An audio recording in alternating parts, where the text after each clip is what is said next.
एवं उपभोक्ता मामलात के इस मांग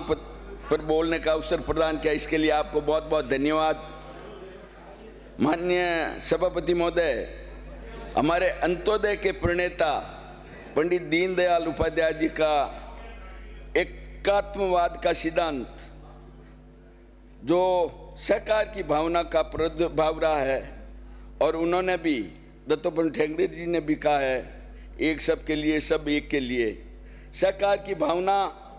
मनुष्य और समाज के विकास की धुरी है। ले ले इसको। और जिस समाज में सहकारिता की भावना नहीं होती है, वह ना तो उन्नति कर सकता है और ना ही उस समाज समुदाय के लोगों का जीवन सुखी और समृद्ध हो सकता है। सहकारिता आंदोलन का ध्येय किसानों, श्रमिकों, कारीगरों, लघु व्यवसायियों तथा विविध स्तरों पर उत्पादक गतिविधियों में संलग्न जनसाधारण को बिचौलियों के शोषण से मुक्त कराने हेतु उनकी पारस्परिक सहयोग पर आधारित सामूहिक आर्थिक गतिविधियों को प्रोत्साहित कर उनके श्रम एवं उत्पाद का उचित मूल्य उपलब्ध करवाना। इसके माध्यम से एक शोषण मुक्त, स्वावलंबी एवं सशक्त आर्थिक एवं सामाजिक व्यवस्था करना है, ताकि प्रदेश की सर्वोत्तोन्मुखी प्रगति सुनिश्चित की जा सके। इसके लिए हमारे देश के प्रधानमंत्री नरेंद्र भाई मोदी ने, जो पहले कृषि सहकारिता और कृषि कल्याण मंत्रालय था, उसमें सहकारिता मंत्रालय को 6 जुलाई 2021 को स्वतंत्र मंत्रालय घोषित कर हमारे गृह मंत्री अमित शाह जी को इस मंत्रालय की कमान सौंपी। तब सहकारिता विभाग का देश की जनता को कुछ एहसास हुआ एवं देश में सहकार से समृद्धि लाने के जो 45 बिंदु हैं, उन बिंदुओं पर उन्होंने कार्य प्रारंभ किया। इसी के साथ 45 बिंदुओं को ध्यान में रखते हुए हमारे प्रदेश के मुख्यमंत्री भजनलाल जी शर्मा एवं हमारे सहकारिता मंत्री गौतम जी दत्त ने भी सहकारिता में नए आयाम स्थापित किए तथा इस वित्तीय वर्ष में सर्वस्पर्शी, समावेशी, सर्वजन हिताय, सर्व कल्याणकारी इस बजट में इन्होंने बहुत सारी सहकारिता में सौगातें दी है। पहली नमो ड्रोन दीदी योजना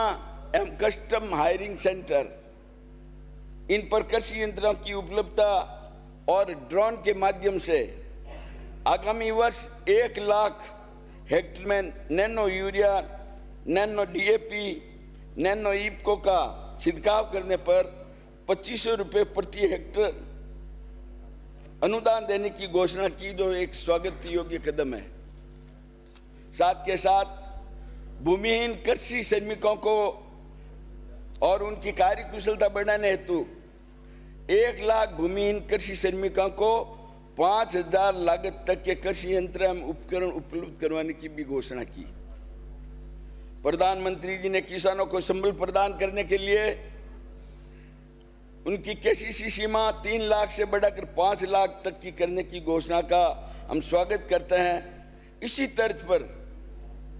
ब्याज मुक्त अल्पकालीन फसली ऋण वितरण के लक्ष्य में वृद्धि करते हुए आगामी वर्ष में 35 लाख से अधिक किसान भाइयों को जो ऋण सीमा अमाउंट था 23,000 करोड़ की ऋण राशि को बढ़ाकर 25,000 करोड़ ऋण वितरण की घोषणा की। इस हेतु बजट में करीब 768 करोड़ रुपए ब्याज अनुदान पर व्यय किए जाएंगे। इस बजट में गोपाल क्रेडिट कार्ड योजना हमारी सरकार ने प्रारंभ की है। आगामी वर्ष में संख्या बढ़ाकर 2.5 लाख गोपालक परिवारों को ब्याज मुक्त ऋण दिया जाएगा, जिस पर 150 करोड़ रुपए का अनुदान दिया जाना तय है। दीर्घकालीन सहकारी कृषि एवं अकृषि सेक्टर हेतु 400 करोड़ रुपए के ऋण पर 5% ब्याज अनुदान दिए जाने की भी घोषणा की है तथा इस वर्ष इंटरनेशनल ईयर ऑफ कोऑपरेटिव के रूप में मनाया जा रहा है।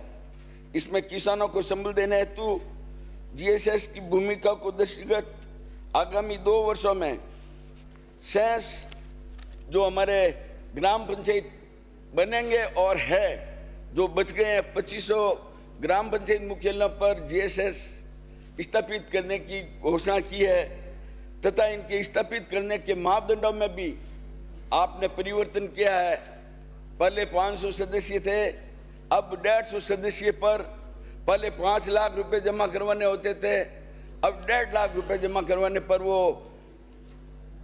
जीएसएस स्थापित किए जाएंगे तथा जीएसएस के माध्यम से किसानों को खाद, बीज, पेस्टिसाइड एवं डीएपी का व्यापार भी किया जाएगा। मैं मंत्री जी को धन्यवाद देता हूं कि इन्होंने अन्न भंडारण के लिए 100 नवीन गोदाम निर्माण की भी घोषणा की है। तो मेरे विधानसभा क्षेत्र में भी आप कम से कम, सभापति जी ने कहा कि हमारे 10 दिए हैं, तो एक अर्जुन जी को 10 दिए तो 5 दूसरे अर्जुन जी को भी दें। मैं निश्चित रूप से आपको विश्वास दिलाता हूं और मेरे विधानसभा क्षेत्र में पिपाड़ सिटी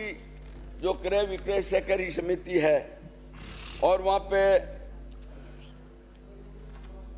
दलहन, मूंग इत्यादि की खरीद होती है, खरीद बिक्री केंद्र बनाया हुआ है, लेकिन वहां वेयर हाउस नहीं है, उनको बिलदा या मेड़ता सिटी भेजना पड़ता है।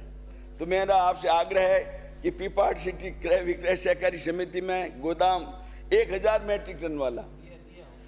वो गोदाम निर्माण करवाने की राशि स्वीकृत करेंगे। और इसी तरह एक वहां पे क्रय विक्रय सहकारी समिति से भी बड़ी जो एफएसएस है जिसके 5000 सदस्य हैं और उस एफएसएस सोसाइटी को लोन का किसी भी तरह से 1 रुपए भी नहीं दिया जाता है। तो मेरा आपसे आग्रह है कि उस एफएसएस को भी आप है जो फसली ऋण दिलाने के लिए किसानों के लिए आप घोषणा करेंगे। इसी के साथ एक विशेष बात यह है कि राजस्थान के 41 जिलों में जो व्यावसायिक बैंकों से फसली ऋण लेते हैं या केसीसी लेते हैं, उनको पैक्स या ग्राम सेवा सहकारी समिति से भी फसली ऋण मिलता है, लेकिन मात्र 41 जिलों में मात्र जोधपुर जिले के अंदर एक जिला ऐसा है जहां पे यदि कॉमर्शियल बैंकों से आप केसीसी ले लेते हैं तो जीएसएस के माध्यम से उनको जो फसली ऋण मिलना चाहिए वो मिल नहीं रहा है। तो इसके लिए आपसे मेरा आग्रह है कि आप निश्चित रूप से आप इसके लिए बात करेंगे। और दूसरा, हमारे जो भूमि विकास बैंक है, उस भूमि विकास बैंक में भी जिनके ओवरड्यू चल रहे हैं और कोई शॉर्ट टाइम लोन के लिए जो अल्पकालीन फसली ऋण होता है उनके ओवरड्यू हो गए हैं, उनको सेकंड टाइम में लोन नहीं मिल रहा है। तो ओवरड्यू होने से मेरा आपसे आग्रह है कि आप एक मुश्त योजना निकाल दें और उसमें उनके पेनल्टी ब्याज जो 4-4, 5-5 साल के हो गए हैं तो उनके ब्याज और पेनल्टी माफ करके आप एक मुश्त उनका जो जमा राशि थी वापस लें, तो सरकार की वापस आपके कोऑपरेटिव को पैसा भी मिल जाएगा और उनको भी जो गरीब हैं जो जमा नहीं कर पाए हैं उनको भी राहत प्रदान हो जाएगी। इन्हीं शब्दों के साथ बहुत बहुत धन्यवाद। जय हिंद, जय भारत, जय सरकार। श्रीमती